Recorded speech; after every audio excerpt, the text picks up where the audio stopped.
Halo guys, aku Nur Hanifah. Jadi di sini aku bawa 4 teman aku. Ada siapa aja nih? Kenalin dulu dong.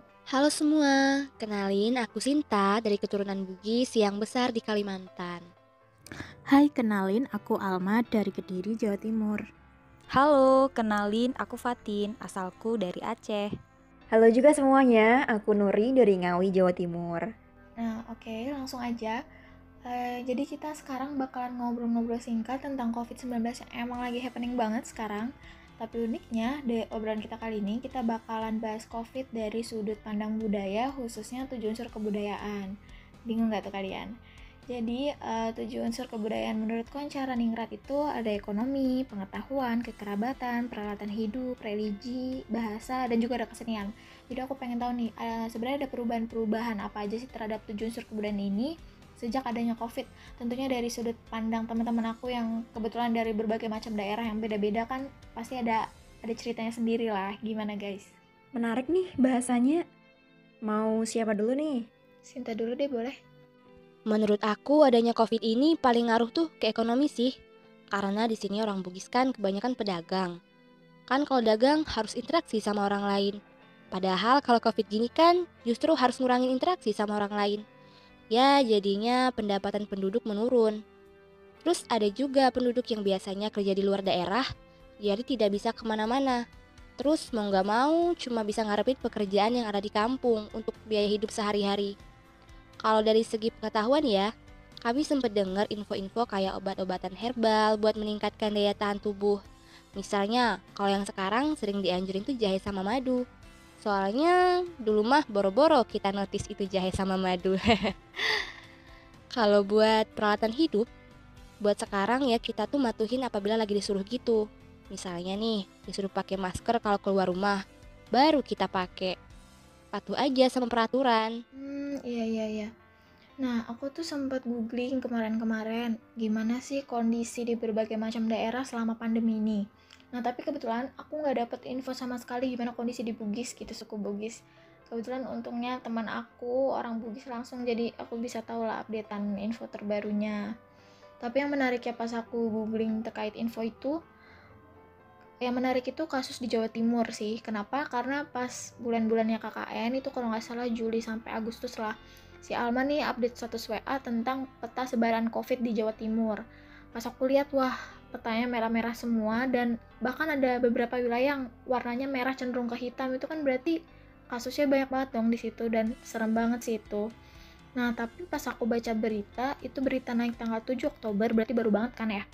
Katanya Jawa Timur itu udah bebas dari zona merah. Mantep banget sih, keren. Jadi aku kepo, sebenarnya di Jawa Timur ngapain aja sih kok bisa sampai segitu berubahnya gitu, Mak? Oh iya, ada yang menarik. Kalau soal unsur budaya nih kayak kesenian gitu, kemarin sempat ada tuh lagu COVID pakai bahasa Jawa. Unik sih, ini tuh buat pendidikan juga kan, apalagi lebih gampang dipahamin sama diingat oleh masyarakat gitu. Pantesan pakai lagu dong, tekniknya keren banget sih ini. Tadi benar sih kata Alma, kalau pakai lagu ini lebih gampang diingat sama masyarakat. Terus menurut aku kalau pakai lagu masyarakat ngerasa lebih deket. Kenapa? Karena kan lagunya bahasa Jawa nih.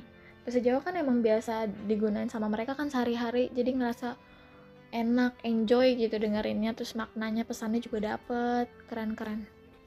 Oh iya, tadi kan yang Jawa Timur ada 2 tuh, satu lagi Nuri. Kalau ini kan dari sudut pandang daerahnya Alma, kan kebetulan Nuri sama Alma beda daerah nih, jadi di Jawa Timur. Siapa tahu di daerah Nuri ada cerita unik lainnya gitu. Gimana nih kalau di daerah Nuri?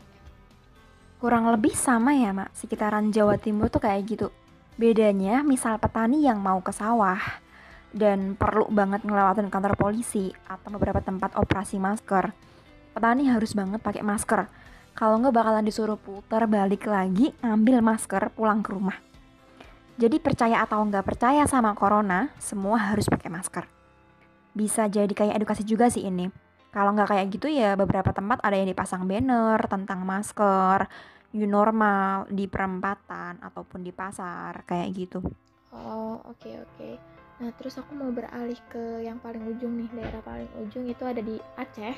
Gimana nih, Fatin, kalau di Aceh pernah dapet kabar kalau di Aceh itu waktu itu kayaknya nggak ada kasus positif atau kasus terendah gitu, aku lupa. Nah bener Han, karena kasus COVID yang lumayan rendah dibandingkan dengan kota-kota lain, jadi masih pada santai banget tuh warganya. Masih banyak kedai kopi yang buka, orang-orang juga masih ngumpul-ngumpul kayak biasanya. Jadi ya nggak terlalu ngaruh lah kalau ke pendapatan. Kalau dari segi peralatan hidup, masyarakatnya udah mulai pakai masker kalau kemana-mana, bawa hand sanitizer, bawa bekal dari rumah, jadi udah pada nggak jajan lagi tuh di luar. Nah terus kalau dari segi religi, keagamaannya itu semakin meningkat, karena seperti yang teman-teman tahu kan, kalau Aceh itu kental banget religinya, bahkan disebut juga dengan Serambi Mekah. Wah, kalau bisa aku simpulin nih dari obrolan kita kali ini, sebenarnya kebudayaan itu menyangkut 3 hal. Ada nilai, gagasan, sama norma. Kalau nilai sih lebih ke nilai disiplin mungkin ya. Terus kalau dari gagasan mungkin lebih ke gagasan yang tidak makan jika tidak bekerja. Makanya tadi yang di Aceh tetap dagang, tetap buka toko. Yang di Jawa tadi tetap bertani, tetap cocok tanam dan lain sebagainya. Oke, makasih Sinta, Alma, Fatin, sama Nuri udah mau sharing cerita COVID di daerah masing-masing. Tetap jaga kesehatan ya buat kita semua. Bye-bye.